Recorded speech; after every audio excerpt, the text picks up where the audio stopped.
So yun, kompleto na kami. Nagantay lang ng konti. Dahil yung preno ni Brian sumasayad. Kaya pala medyo natagalan ng konti kasi umiipit yung preno. Partida yun ha, abang umaahon. Yun, doon niya lang napansin. Sa sobrang lakas niya, hindi niya napapansin na nakapreno pala. Grabe. So yun, medyo setup lang namin ng konti yung bike niya. Then punta na tayo sa Kabayunan View Deck.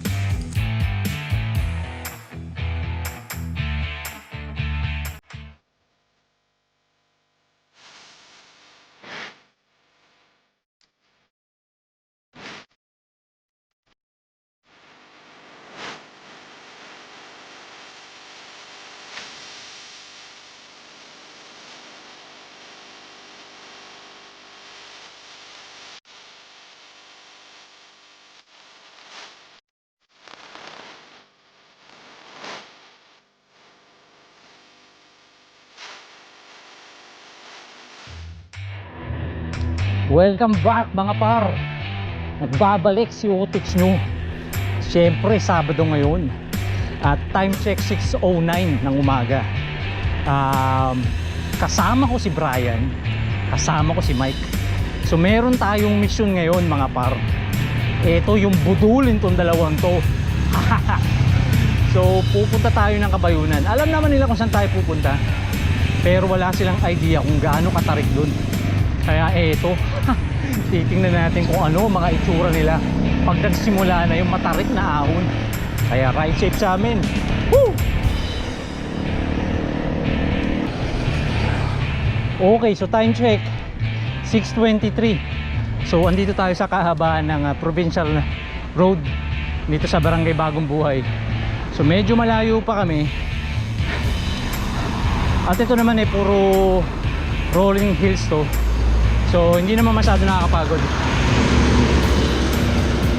So balikan ko kayo mamaya. Woo!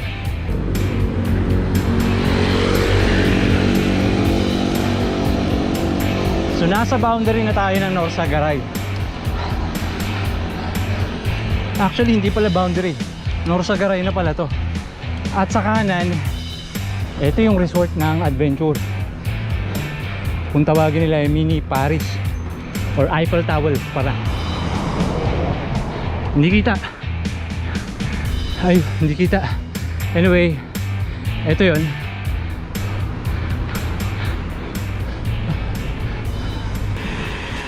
Palayan.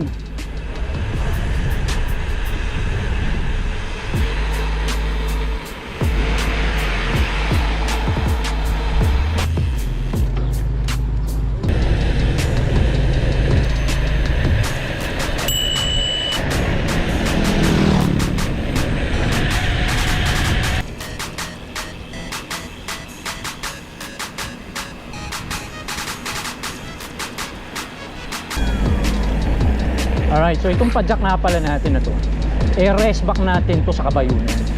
Dahil parang last April yata, hindi ko maalala, basta pumunta kami rito nila Jury dito sa may Tumutulo Falls. Sinight trip namin yung Kabayunan. Ayun, fail tayo dun kasi nagkaroon tayo ng aberya.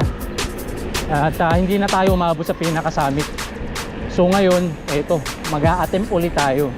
Pero this time, so budol race back ang gagawin natin. At time check 6:46 ng umaga. At eto, medyo malapit na kaming kumanan papunta dun sa may Norsagaray Tulay. At sana medyo maaga namin makuha para maaga rin kami makabalik. Woo! Alright, so andito na tayo sa tulay. Ayan. At magmula rito, malapit na magsimula yung matarik na ahon. Kaya kanina, doon pala paangat ng Barangay Tikbe, ramdam ko na yung dalawa, medyo nakanganga na. So tingnan natin kung anong mangyayari mamaya. So balikan ko kayo. So maghahanap muna kami ng makakainan dahil pag nagsimula na yung ahon, walang kakainan doon. So eto, hanap kami ng karinderya. So nagtanong kami kung tama ba yung dinadaanan namin. Tapos nagtanong na rin kami kung may makakainan ba. Sabi ng lalaki wala daw. Naku po, bad news yun. Yun nga pala, no, kung bago kayo pumasok ng Matiktik bridge or barangay Matiktik, sa unahan na maraming kakainan, kumain na kayo. Huwag nyo kaming tularan.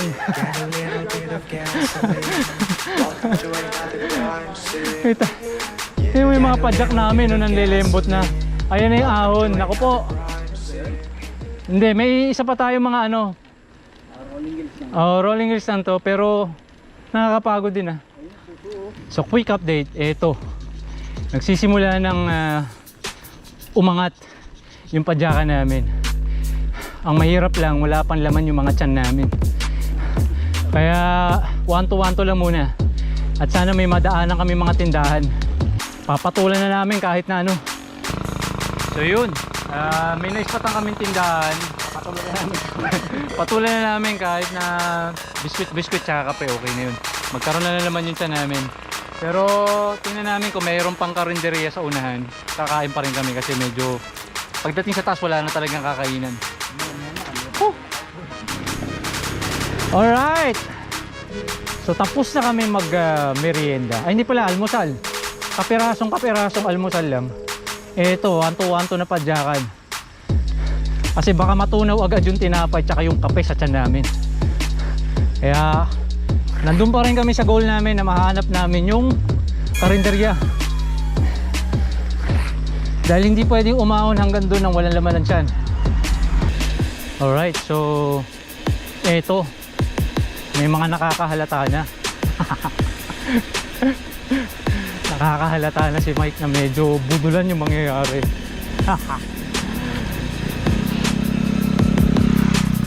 So tingnan natin kung ano magiging sitwasyon mamaya. Okay, so barangay Bangkal na tayo. Ayan, barangay hall. At eto, start na tayo ng ahon. Okay, so time check 7:52. Nagsisimula ng tumaas yung ahon. Pero rolling hills pa rin. Pero hindi pa rin kami tapos dun sa mission namin na makahanap ng kakainan.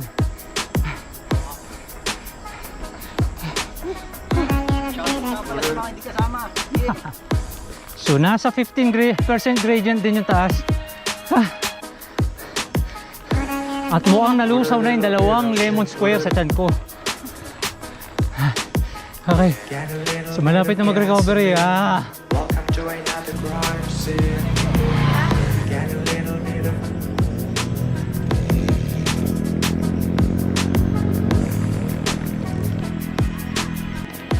So nagtanong-tanong kami. Doon daw sa may bandang unahan meron kakainan. So baka patulan na namin yung pagka meron. Tapos bawi na lang kami kapag ka meron sa may bandang Kabayunan. Dito kami nakahanap ng makakainan. Kaya lang yung available lang nila is pares. Pero pwede na yun. Kaysa walang laman yung tiyan. Tapos kakahong ka ng pagtataas-taas. So malayo pa kami. Pero mga tingin ko nasa less than 10 kilometers. Pero matarik na kasi yung ahon na susunod eh. Kaya kailangan may baon. So balikan namin kayo mamaya. Yun, so tapos na kaming kumain. Bali, ang inahin namin pares. Tapos kanin, so yun lang. Tapos tumira tayo ng Gatorade. Dahil medyo dehydrated tayo. So malapit na tayo mag-start dun sa mataas or matarik na ahon. Kaya dapat talaga may baon tayo sa napagkain sa katawan. So eto, medyo rough road ulit. At ride safe sa amin. So 1-2 lang kami. Dahil medyo busog pa or kakatapos lang namin kumain. Tsaka hindi muna namin isasagad. Papakiramdaman muna namin yung mga sarili namin. Dahil mamaya magsisimula na ang totoong budulan.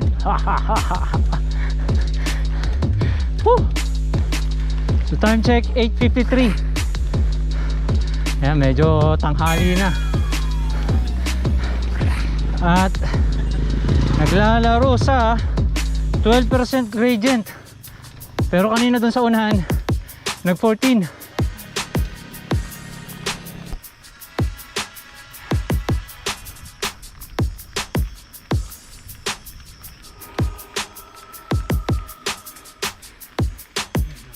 Katol kay Christopher Timana.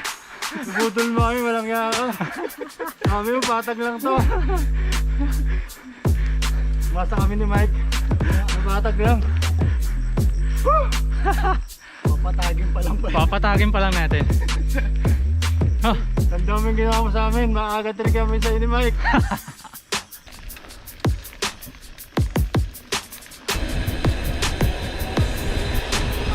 Alright. So dati dito tayo naplatan.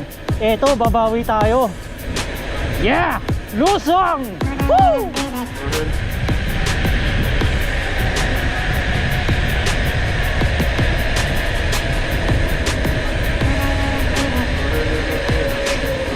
Right! Dito. Sorry. Ay, ko puta. Dito sa kanan. Okay, so time check 9:06. So malapit na kami dun sa start ng matatarik na ahon. Uy, lalim. Okay, umaga po. Morning po, umaga. So pag dumadayo nga pala kayo sa gantong lugar, maging magalang kayo sa mga nakakasalubong nyo. Walang bayad ang magsabi ng magandang umaga at good morning po. Ayun, so medyo tanaw na rito yung pinakatuktok. Ayun. Ayan yung kalsada. Ayan, di yan. Ayan o. So yun ang pupuntahan namin. Yan. Pupuntahan namin yan, yung pinakataas. So time check, 9:12 pa lang. So sana wala kami maging problema. Ride safe sa atin. Woo! Oh, may nagre-reklamo na ho. Sa kanan tayo ah. Pagdating doon sa unahan.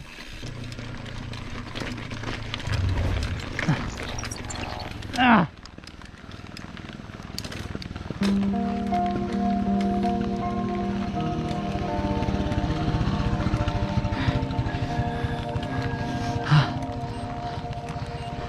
So 14% gradient. Ito matalim tong ahon na to eh.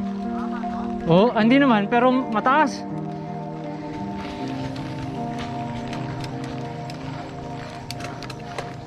Kaya sasagad ko na yung gearing ko.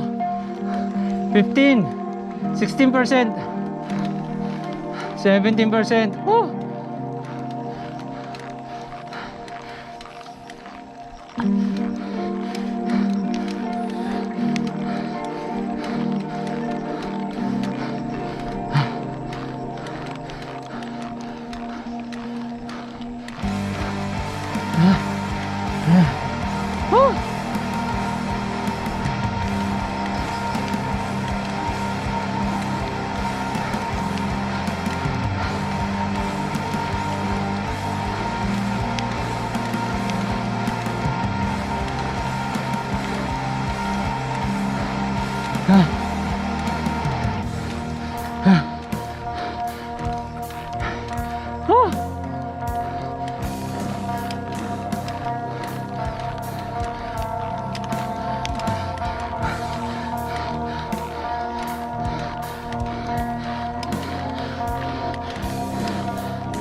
Sige.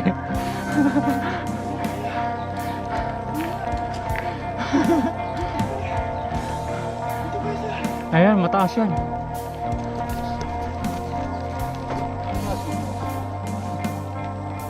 Oh, kurbada yung kanina eh, no? Okay.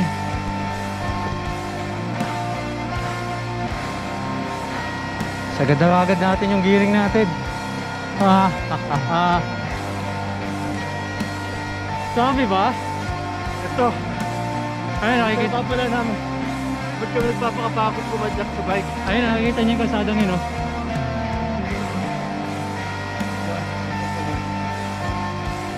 Saan na kayo dito?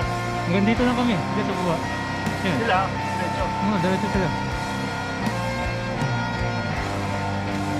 Ito tayo sa taas. Oo, dun sa taas. Alright.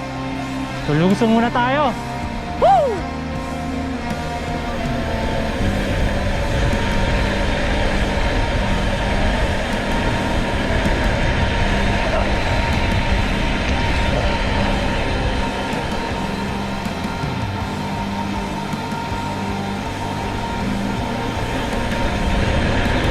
Whee!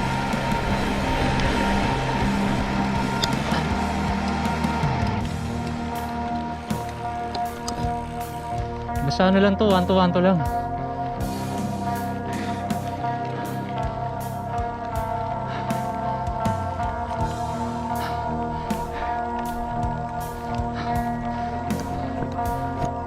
Hindi ko alam eh, hindi ko na sila inaabot. Hanggang doon lang kami sa may bago maglusong. Oo, makit sila. Dami nga nilang picture eh. Ayun oh. Ayun oh. Kita niya yan? So hindi na natin masusukat ng sauce natin yan kasi hanggang 17 lang ang kain sukatin na itong cyclometer natin. Ang kunat.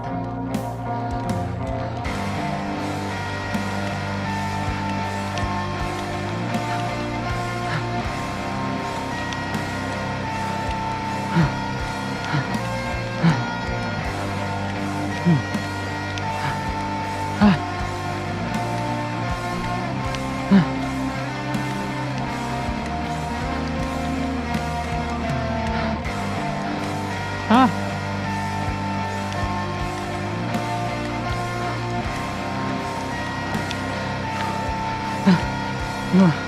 Natay na.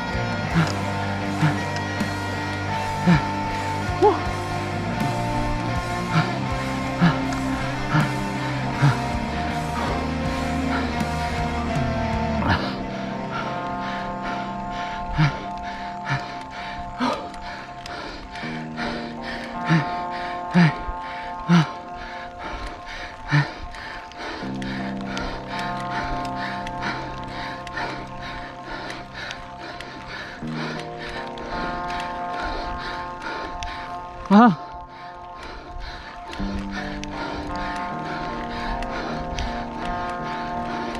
Oh. Punyeta. Ha ha. Ah.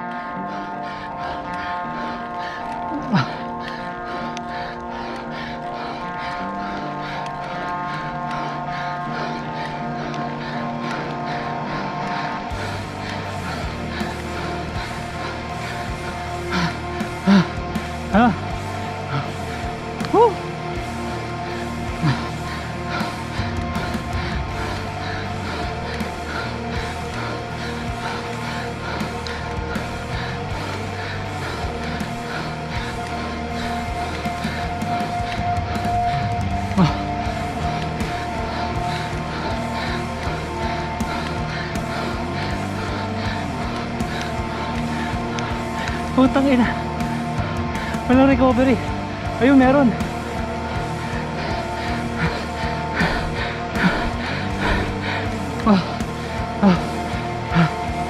Woo!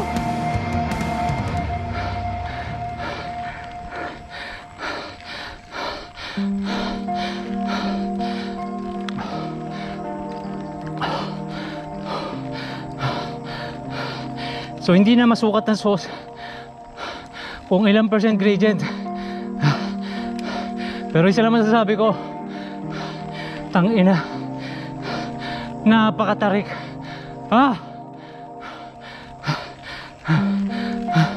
Hindi pa tapos. Nyeta.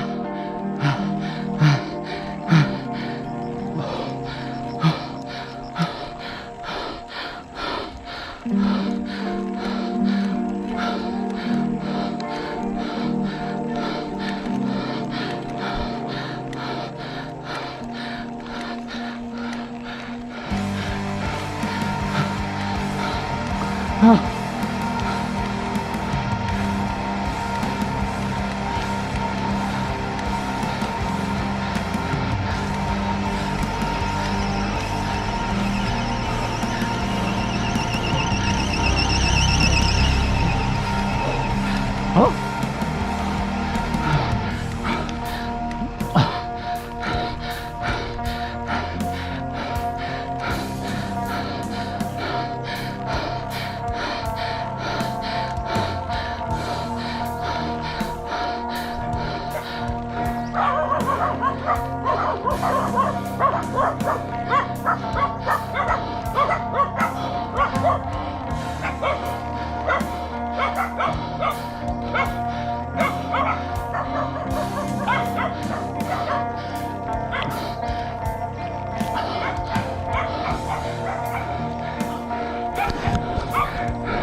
Maangat yung gulong natin sa harap.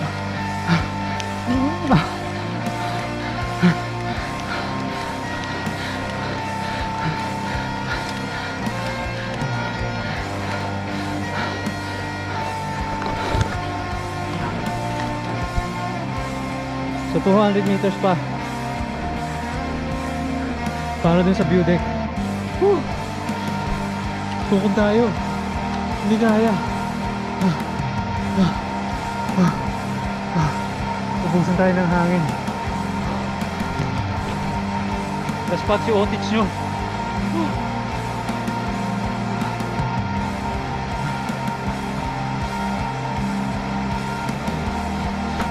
Sagad na sagad yung 52 feet. Pero nahirapan pa rin tayo.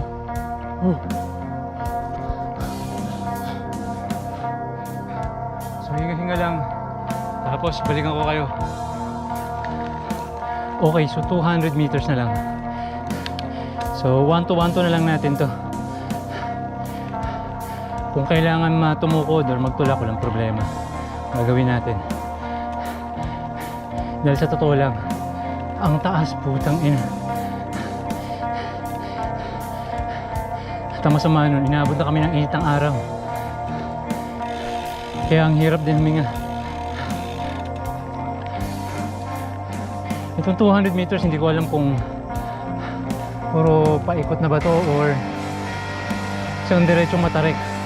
Pero parang isang diretsong matarik na lang to eh.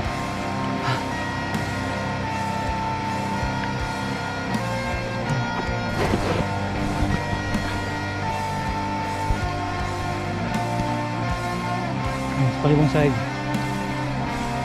Ayan, sa kaliwang side kung makikita nyo. Taas-taas na talaga namin. Babaw na talaga ng bundok. Last spot si Otich nyo. Sobrang tarik dito mga mister. Pero ayan naman yung resulta ng pagod mo. Napakaganda.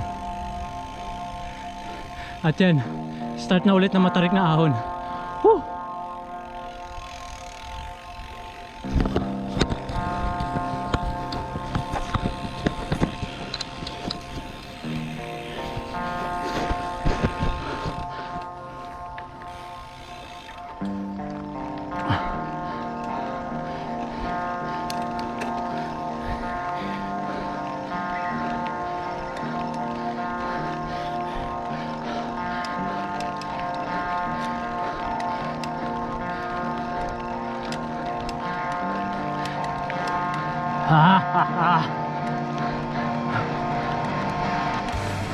Umaangat yung gulong ko sa harap.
Grabe. Laspag.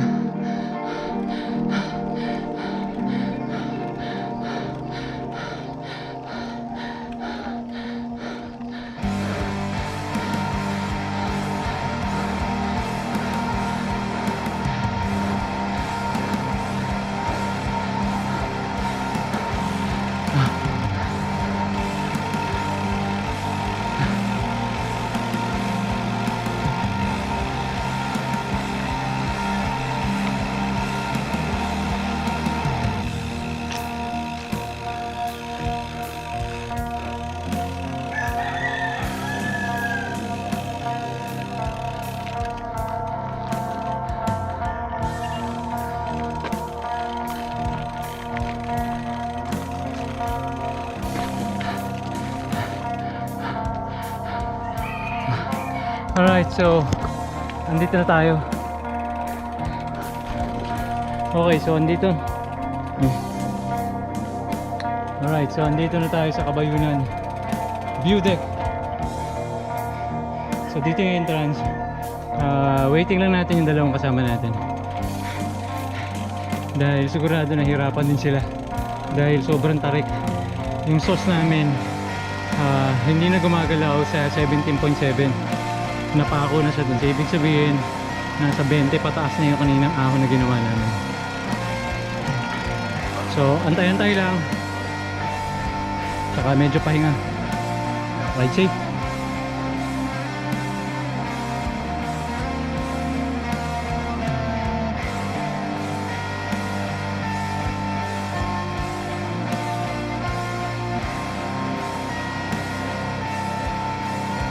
So eto, pasok na kami.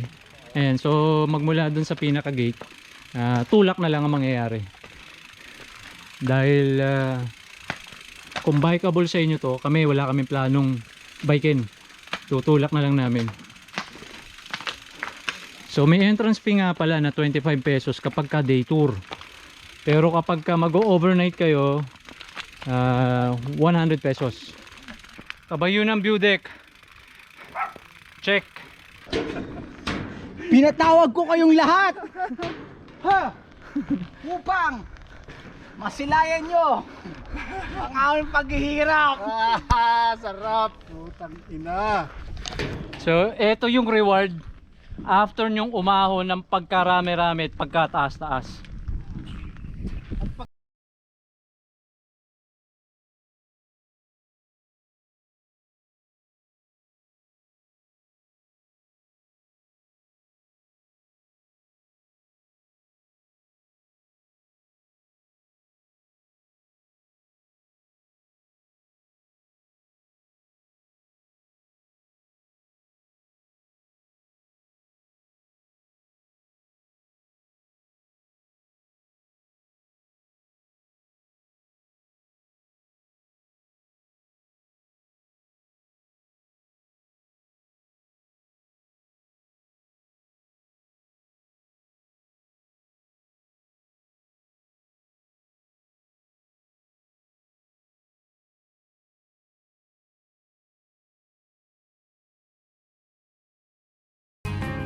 Okay, so uwi na.